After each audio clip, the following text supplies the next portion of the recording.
Hello，大家好，歡迎又嚟到而家樂趣嗎？已經好耐冇出片啦。咁今日咧好想心血來潮，即刻出一條片咧。咁就係講關於我最近俾呢個電信供應商咧突然間加價嘅事。咁原來我咧冇乜點樣 set 個鏡頭，因為我就係想快速咁樣分享呢一件事嘅啫。咁咧話説啦，咁我哋就喺舊年6月嘅時候咧，就我同我老公一齊咧就轉咗台去 Rogers 嗰度。咁嗰個電話嘅 plan 咧係30蚊40G 嘅月費，咁就冇簽約嘅，係 month to month 嘅。咁我哋咧就6月嗰陣時就轉咗過去啦。咁佢咧就會有啲一次性嘅嗰啲開卡費啊嗰啲咧，佢全部都話可以 waive 咗。咁但係佢就係先 prepay 咗，然後咧就之後嗰6個月咧就慢慢咁樣去退翻俾我哋，即係每個月退翻10蚊啊、15蚊啊咁樣，直至到減晒為止嘅。咁OK，anyway，咁就總之頭幾個月咧，我哋嗰個電話單咧都唔係30蚊嘅，係唔知10蚊或者10幾蚊咁樣啦。總之唔係嗰個數啦。直到咧11月份咧，咁所有嘅回贈已經結束咗啦。咁嗰個電話費咧就回復翻30蚊一個月啦。咁計埋稅咧就 around 33個幾嘅。咁都冇乜問題啦。但係咧最近一期嘅月結單咧，我就發現咗啲好奇怪嘅嘢啦。一月頭啦，咁我收到嗰個月結單咧，就係寫住12月嘅月費。咁佢講翻12月嘅月費咧，咁我就見到點解39個幾咁貴，咁貴嘅？唔係30蚊嘅啫咩？咁因為我簽咗約太耐咧，其實我自己都唔係好記得我簽咗個電話費係幾多錢，究竟係30蚊定35蚊？然後我就揾翻啲 record 啦，咁啊發現咧，我同 agent 簽嗰個合約咧係30蚊一個月嘅，咁就超奇怪，究竟嗰多咗嘅錢究竟點樣嚟嘅咧？然後咧我就發現咧，佢足就係加咗5蚊咯，因為35蚊再加埋稅咧就係39個9毫2，咁 exactly 就係我月結單嗰個錢嘅銀碼啦。咁我就覺得好出奇啦。然後我就問下我老公，你個月結單係咪都係呢個數啊？咁但係我老公咧去 check 翻咧，佢唔係咯，佢都係收翻30蚊咯。咁我就覺得超級奇怪，即係如果佢真係加咗價嘅話，咁點解我個 plan 同佢個 plan 明明一樣嘅？點解佢淨係加我唔加佢咧？咁跟住咁因為充滿住疑問嘅情況之下咧，我就打咗電話上去客服嗰度查詢啦。咁就係問下究竟點解我個月費會唔同咗啦？咁跟住嗰個客服嘅姐姐咧就經過一輪嘅身份認證之後啦，咁跟住佢就話：哦，係啊，你嗰個電話費咧係加咗價嘅咁樣。咁咧，咁我就唔明啦。即係因為我唔知道其實係咪正常嘅，咁我就唔會咁樣，即係我可以咁樣加價咁樣，因為我其實用咗咁耐，我之前都轉過幾個台，其實都從來冇發生過 month to month 嘅冇 contract 嘅 plan 咧係會無啦啦加價，仲有冇任何通知嘅？咁我真係 check 翻 email 啊或者 SMS 啊嗰啲，係完全冇任何通知，跟住就加咗5蚊，跟住然後嗰個姐姐就話：係啊，我哋月費調整咗啊。總之講到係好平常咁樣啦。咁我知道其實佢都係無辜嘅。咁我對於嗰啲客服其實唔關佢事啊呢樣嘢。咁佢解釋完俾我聽，咁我就接受咗，我就收線。然後我自己就去調查一下究竟係發生咩事。咁就發現咧，原來咧加拿大嘅電信供應商咧係可以喺 month to month 冇簽合約嘅電話月費 plan 咧，係可以無啦啦加你價嘅。原來係有呢個權利嘅。咁但係咧，佢哋一定要最少30日之前通知你。如果佢冇任何通知咧，佢係唔可以咁樣加價啦。咁然後咧，我就上網咧去 check 下，睇下有冇其他人都有相同嘅情況啦。咁經過一番調查之後咧，就發現咧，原來喺加拿大啦，其實好多同病相憐嘅人都係用 Rogers 嘅。咁佢哋咧就又係冇簽一個合約嘅情況之下咧，就無啦啦俾人加價啦，係加幾蚊至到5蚊不等嘅，通常有啲又加3蚊，有啲加5蚊咁樣。而原來咧 Rogers 係會 random 咁樣去加人哋價嘅，咁我就覺得好冇保障啦，對於我哋消費者。咁咧跟住咧我就去揾 Rogers 嘅網睇下有冇辦法去 dispute 呢張單。因為我真係冇收到任何嘅通知啦，然後咧佢哋嘅回覆咧都係話關於你嘅查詢咧，跟住係話 unfortunately，因為你個帳單咧係價格調整咗啊，所以我哋冇辦法啦咁樣。即係同埋咧，佢哋個網站咧係好衰嘅，佢個設計咧係完全冇一個位係揾一個 email 去 send 俾 customer service 㗎。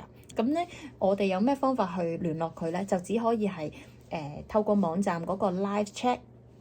咁個 live chat 咧就有個 chat box 啦。咁但係因為你要打嗰篇嘢，其實係要前文後理啊，要講我幾時轉台啊，跟住轉台嘅時候明明我哋係一樣嘅 plan 啊，點解我老公又冇轉？有好多細節嘅嘢咧係唔夠位打嘅，因為佢有字數限制嘅。咁所以咧好呢度咧就引申到一個好麻煩嘅地方啦。咁跟住咧，而家我就要做進一步嘅投訴。咁喺加拿大呢度咧，係有一個叫做CCTS 嘅一個組織，因為唔係組織啊，一個叫做 CCTS 嘅。咁佢個全名咧就係 Commission for Complaints for Telecom Television Service。咁就係專係俾加拿大嘅人咧去投訴關於所有嘅電話啊、上網啊、寬頻啊、電視啊等等嘅服務。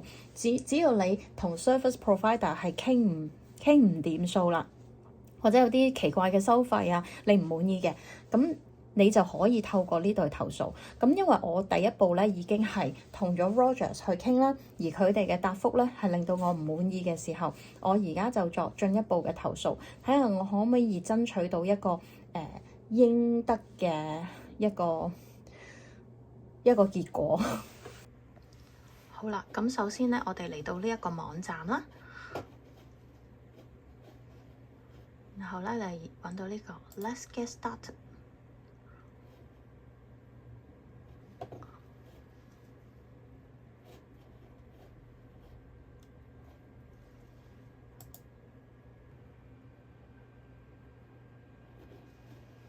好，跟住我哋就可以咧按住我哋嘅情況啦，就填晒網上面呢個 form 啦，跟住就可以submit。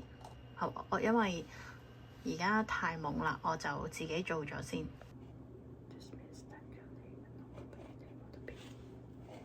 Individual 其實真係好過分嘅，我唔明點解可以無啦啦咁樣加你價咯。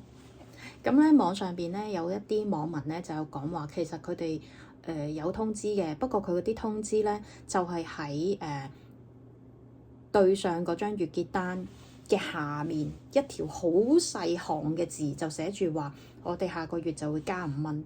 即係呢一個其實一定唔係一個正統嘅通知啦。如果你要做一個加價咁大嘅動作，係咪應該獨立一個 email？咁樣即係個 title 寫住我哋 sorry 啊，因為啲咩原因啊，咁樣成本問題啊，你就要下個月作出月費調整啦。咁如果咧你即係你應該要俾足夠嘅時間去通知，或者 SMS 啊，即係一個獨立嘅 email 通知咯，而唔係咁樣喺嗰張月結單嘅下面嗰度好細隻字咁樣寫。咁樣其實係即係好似我唔識講啊，完全唔合理，我覺得呢件事。然後咧，佢哋仲要話咧，我哋有通知到你㗎啦，係你自己唔 check 嗰張單㗎咋。即係有冇可能係咁樣咧？咁樣其實同老屈有咩分別咧？仲要咧，我哋咧其實轉台1年都唔夠喎，我哋用咗呢一個台，即係用咗半年左右喎。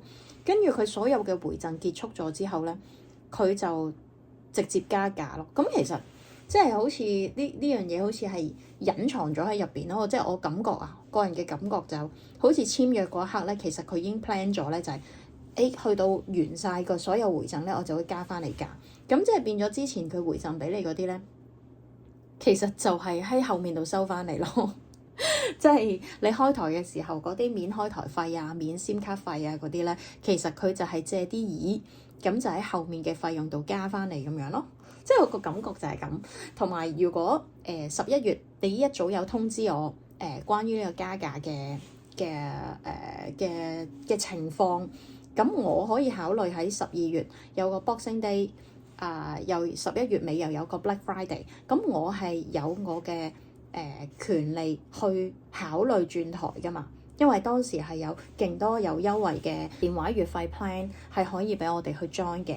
咁但係我哋係錯過咗，即係佢因為佢係1月頭，當所有嘅優惠過晒之後咧，佢先至出張單話12月1號至12月31號嘅月費咧係加咗5蚊咯。啊！真係呢件事係咪令到人哋真係好嬲咯？我差唔多填晒啦嗰張 form，足足有17版啊！而家去到最後啦。How did you heard about CCTS？ OK， 跟住 Was it easy to fill out our complaint form? Yes. Submit. Yes， 搞掂啦！啱啱 submit 咗啦嗰個投訴書。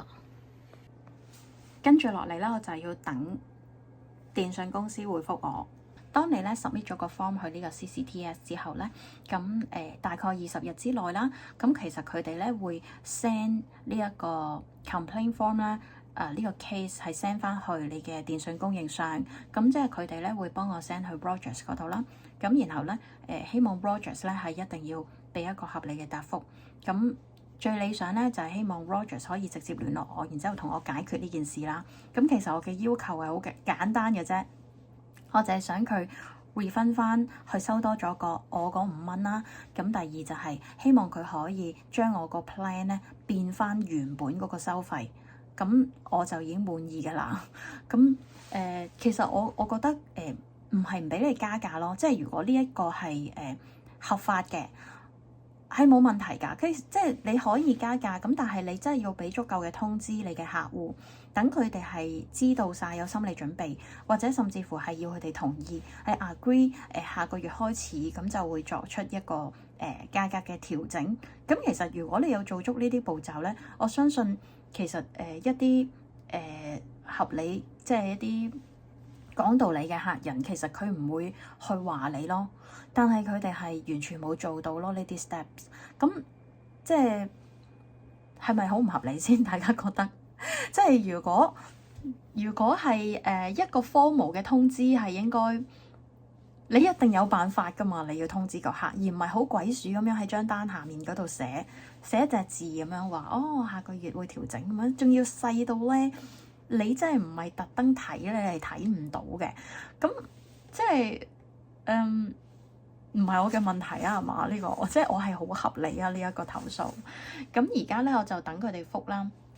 而家咧我呢一個 case 咧，咁係完全符合呢個 CCTS 受理嘅標準啦，而且係一個好典型、好容易判我贏嘅 case 嚟嘅。咁所以咧我而家就等結果。咁有好消息咧就再同大家分享啦。上次咧講過 submit 咗 CCTS 嘅投訴之後咧，咁就事隔大概6日，咁我就收到 CCTS 嘅 email 回覆，佢就話已經接受咗我投訴嘅申請，咁同埋下一步就係等待我嘅電信供應商聯絡我啦。咁因為咧 CCTS 如果咧一接受咗個投訴，佢一 in charge 咗之後咧，咁其實咧你嘅電信供應商咧係一定要同你去處理，佢冇得再逃避，亦都冇得再 hea 應我。咁所以咧，跟住下一步咧，咁佢就叫我要等待我嘅電信供應商聯絡我。咁佢就叫我要合作啦。咁如果咧我哋之間傾談嘅時候，可能得唔到一個共識嘅時候咧，咁就再話俾佢哋知，佢哋就會再介入。我就一路等啦。咁咧大概等咗好耐都未見佢哋有打電話俾我喎，亦都冇 email 嘅回覆喎。咁我就繼續等待啦。等到今日，我終於收到回覆啦，就係呢個 message 啦。我收到一個 SMS，咁係由 Rogers send 出嚟嘅。咁佢就同我講，就話啊，多謝你係成為我哋嘅 loyalty 嘅客戶啊。咁咧為咗答謝你咧，我哋就offer 5蚊一個月嘅 discount 俾你。咁而呢一個 discount 咧，佢亦都可以 promise 咧係可以 last 未來12個月嘅月費咧都係可以用到嘅。而家咧佢就可以 promise 我未來12個月佢都係維持翻呢個月費，咁我已經非常之心滿意足啦。今次想 share 翻我呢件事出嚟咧，就係想提醒大家首先就係如果係冇簽 contract 嘅手機月費計劃咧，喺加拿大係有權咧無啦啦加你價嘅，即係佢有權隨時調整個價格嘅。